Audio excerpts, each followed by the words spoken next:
By the way, you left out the Human Rights Award I won in France. How do you forget that? So, buenas noches todos.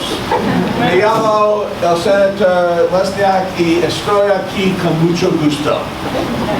That was for Donald Trump.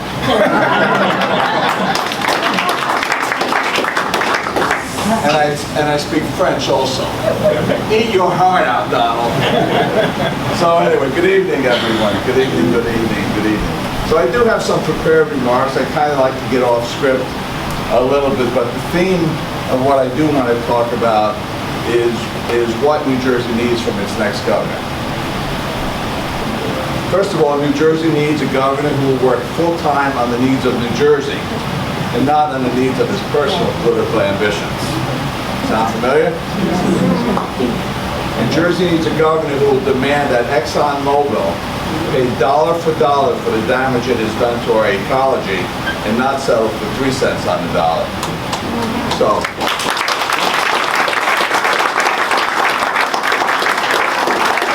let's talk a little bit about that because I'm going to be back in court. This settlement is not going to stand. And it's worse than anybody can possibly imagine.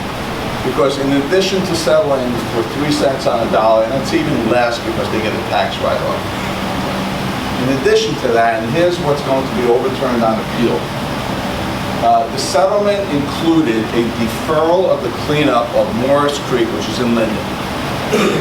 It's a $1 billion cleanup. The spill fund requires, and Exxon has already been determined to be liable for that cleanup. Now the spill fund requires prompt cleanup of any spills. Anybody is pretty well familiar with that.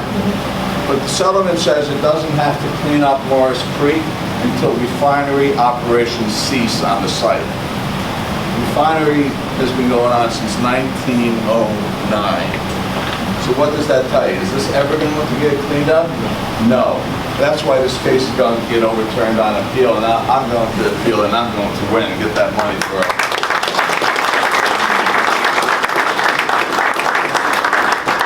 While I'm on there, especially since I'm in Cranford, do we have any, now Cranford has a flooding problem, correct?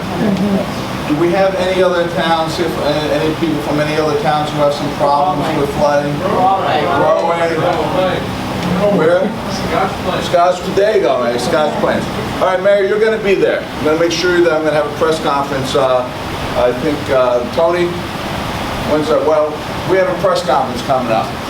So the governor is proposing, the DEP is proposing changing in the buffers from streams and waterways, all right, that will do two things.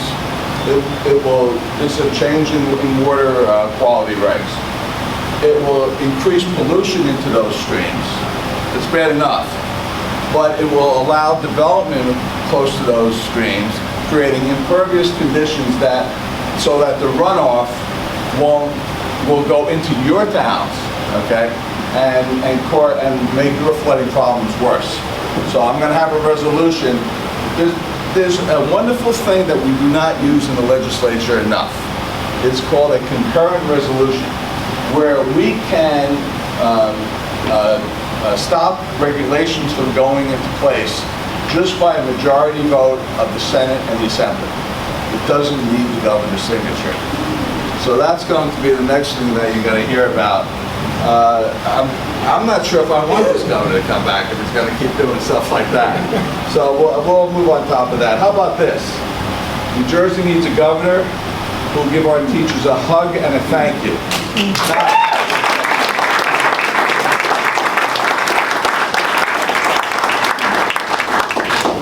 New Jersey needs a governor who will listen to questions from our residents and not a governor who tells them to sit down and shut up.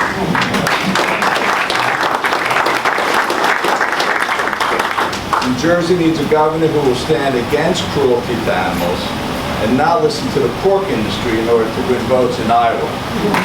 So, and by the way, and thank you for that lovely introduction, Freeholder. But you also left out that I sponsored the first law in the nation to ban the import and sale of ivory products, okay?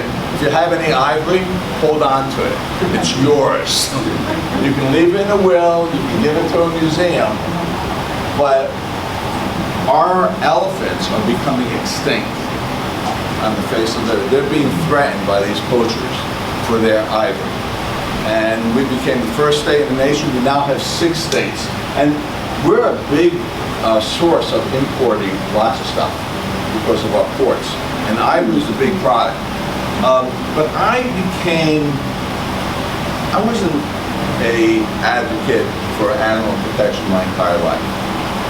But I had a dog, Brandy, for 19 years. And she got sick. She was 19 years old. And in and out of the hospital, I was able to afford the best care. Ultimately, she died. And I saw a sign, the Red Bank Animal Hospital, one of the best in the world. But they had a sign for a charity that pays for life-saving treatments for animals for their parents who can't afford it. And I did a fundraiser there, and that started my mission in terms of doing away with animal cruelty wherever and whenever we can. You probably know about Cecil the lion.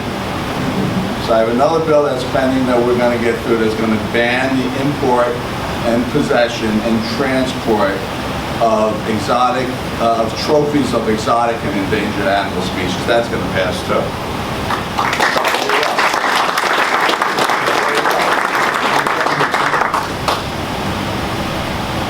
Well, I already kind of said this. New Jersey needs a governor who sponsors the most progressive environmental protection laws in the nation. That's me. Let's move on for that.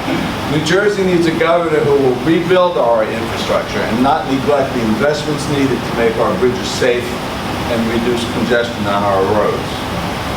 New Jersey needs a governor who will ensure that the pension funds and health benefit funds of our public employees are secure.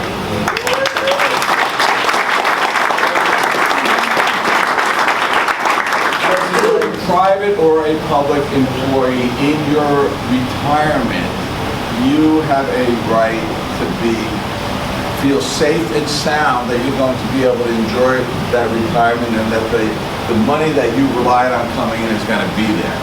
So we have to make sure in both cases that those funds are there because you've earned it, it's yours, and you deserve it. New Jersey needs a governor who will support President Obama's Affordable Care Act and not a governor who wants to repeal it.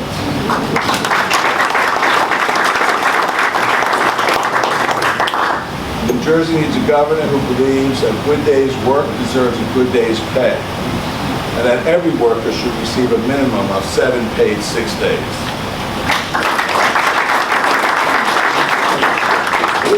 New Jersey needs a governor who is not afraid to say we need universal background checks and a federal ban on assault weapons.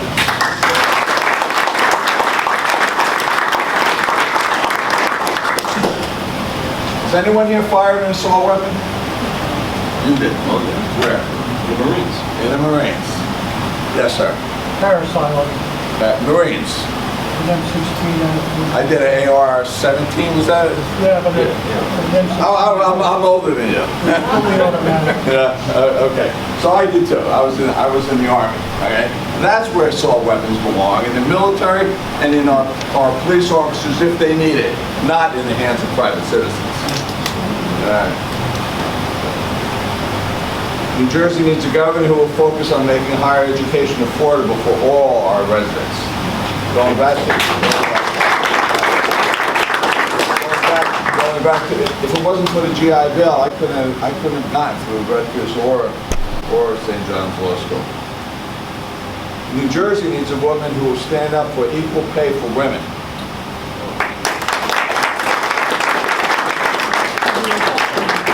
And stand up in Planned Parenthood.